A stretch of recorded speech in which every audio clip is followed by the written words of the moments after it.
Shima Luan.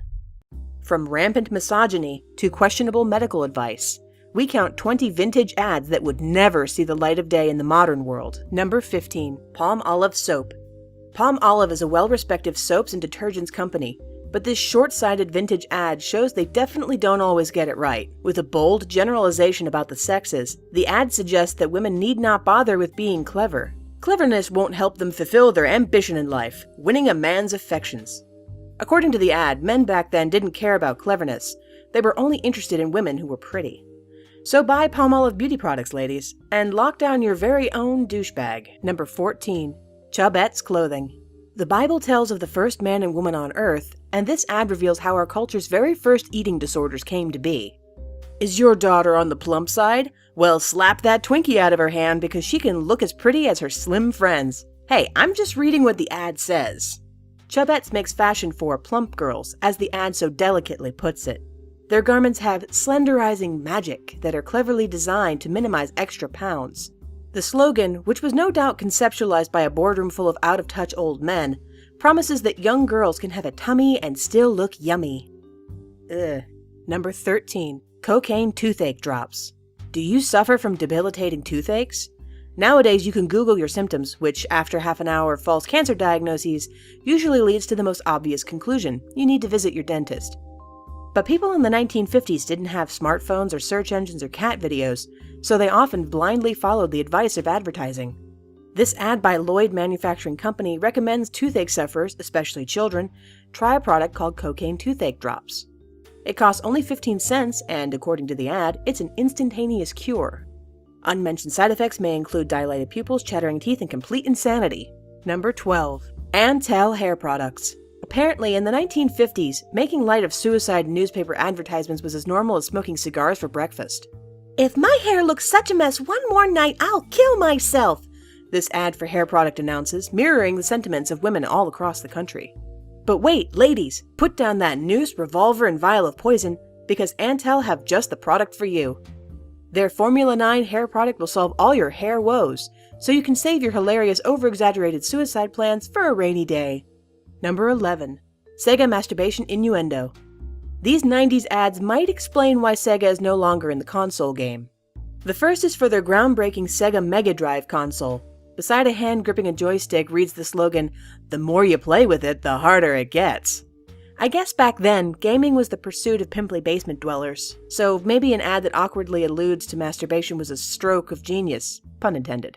The second ad, for Sega's Game Gear handheld system, abandons all that subtlety for whatever the hell is going on here.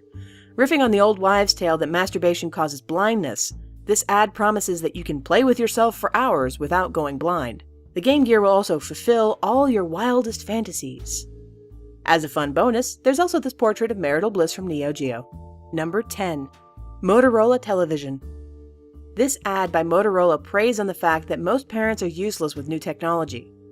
Is Jimmy being a total shitbag at home? Is he running around breaking things and giving you nothing but attitude? It could be all the cocaine toothache drops you've been giving him, or it could be that your home doesn't have a Motorola television in it. This scientific-looking propaganda promises that children will be better behaved and achieve better grades if they spend lots of time parked in front of the TV. If only Motorola could have seen into the future. They caused this culture of screen-addictive zombies. They're basically Skynet. Okay, everyone, let's break free of our electronic shackles. Let's forget the rest of this countdown and go outside. On 3, okay? 1, 2, 3. Did you do it? Me neither. Number 9. Volkswagen. Some more casual sexism for your viewing pleasure. The 1950s were an embarrassing time for civilization, as this ad from Volkswagen proves. Women are soft and gentle, but they hit things, the ad reads. If your wife hits something in a Volkswagen, it doesn't hurt you very much because VW parts are easy to replace. As you can see, the ad perpetuates a mean-spirited stereotype about female drivers and presents it like it's a simple fact of life. Come on, 1950s wives, I know there are pretty rings, shoes, and coats at every storefront, but try to keep your eyes on the road. Number 8. Love's Baby Soft. Set your faces to stunned. Before there was Honey Boo Boo and 10-year-olds dressing like high-end prostitutes, there was this eerily inappropriate ad from cosmetic company Love. As the ad says, innocence is sexier than you think. If that's true, then don't we all look stupid? Pedophiles have been saying the same stuff for years. Gross. Number 7. Del Monte Ketchup. Del Monte Ketchup's 1953 ketchup ad played on the idea that women are too weak and helpless to open a simple bottle of ketchup. The woman in this ad seems surprised and delighted by the fact that she's managed to open this bottle. She's probably thinking about all the ways this new condiment will improve her sandwich making skills. Ugh, terrible. Antiquated ads like these need to disappear. It's equally unfunny when the shoe's on the other foot. Gender stereotypes like ditzy blondes and bumbling clueless dads need to be abolished.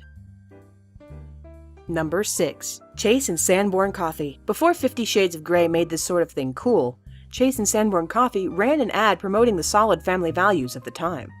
If your husband ever finds out you're not store testing for fresher coffee, if he discovers you're still taking chances on getting flat, stale coffee, woe be unto you. The terrified expression in the woman's eyes would have inspired hundreds of women to reassess their choice of coffee. If domestic abuse was an acceptable response to flat coffee, I hate to think what hypothetical 1950s husband would do if his wifey came home with a smashed-up Volkswagen. Number 5. Drummond Sweaters, Schlitz Beer, and Kenwood Chef. These ads have been lumped together to show how prevalent sexism was in the 1950s and 60s. This ad for Drummond Sweaters wastes no time in announcing that men are better than women. It goes on to say that women are useful, even pleasant indoors, but something of a drag outdoors. Here's hoping this woman pushed these two jokers off the nearest cliff. The ad for Schlitz Beer isn't much better, with another depiction of female incompetence. This woman has obviously burnt her husband's dinner, but the man, in his supreme generosity, jokes that, at least she didn't burn the beer. I guess she's lucky she's not married to the guy from the coffee ad. Finally, the ad for the Kenwood Chef boasts that it does everything but cook, because that's what wives are for. Number 4. Tippelette Cigarettes. This ad for Tippelette cigarettes ran in the late 1960s. The product itself is some sort of cigar Q-tip hybrid with all sorts of flavored scents. Apparently, if you blow in her face, she'll follow you anywhere. Weird and lazy innuendo aside, that's just rude. You don't see female-centric ads saying, spit your chewing gum wads in his face, it'll drive him wild. Number 3. 7-Up. This disturbing ad for 7-Up soft drink boasts that the company has the youngest customers in the business. In the print it says that the boy depicted is 11 months old, but he isn't their youngest customer by any means. 7-Up is so pure, so wholesome, you can give it to babies and feel good about it.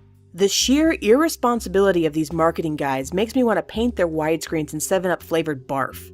Maybe they're in cahoots with healthcare providers because we all know it should read, nothing rots your teeth and gives you diabetes like 7-Up. Number 2. Camel Cigarettes. The first step on the agenda for this Camel cigarette ad is to win your trust. See this doctor? He's one of the busiest men in town. While his door may say hours 2 to 4, he's actually on call 24 hours a day. The doctor is a scientist, a diplomat, and a friendly, sympathetic human being all in one. So far, it reads like an ad for a medical school. Let's read on. According to a recent nationwide survey, more doctors smoke Camels than any other cigarette. Oh, there we go. Nearly 114,000 were surveyed, and the majority's favorite ticket to lung cancer was, you guessed it, Camels. The ad goes on to say you should disregard any health concerns and trust something called your T-zone, because that's your proving ground for any cigarette. The ad itself seems unsure, but it believes the T-zone stands for your throat and sense of taste. This ad ran from 1940 to 1949 and was a response to nationwide concerns that inhaling smoke every day wasn't the best thing for you. It features extreme emotional manipulation and plays on the blind trust we place in men with stethoscopes. Number 1. Fairbank Fairy Soap. This reprehensible ad from the N.K. Fairbank Company depicts a Caucasian child asking her scruffy, shoeless African-American acquaintance why her mama doesn't wash her with fairy soap. The implication being the dark-skinned character is dirty for not using this product. Obviously, this uncomfortable ad comes from a very different era, when divisions between blacks and whites were commonplace. What I do like about this ad is the little black girl looks like she wants to push the little bitch in the mud for being so rude. And you know what? Doing so would be completely justified. Thanks for listening. Bye.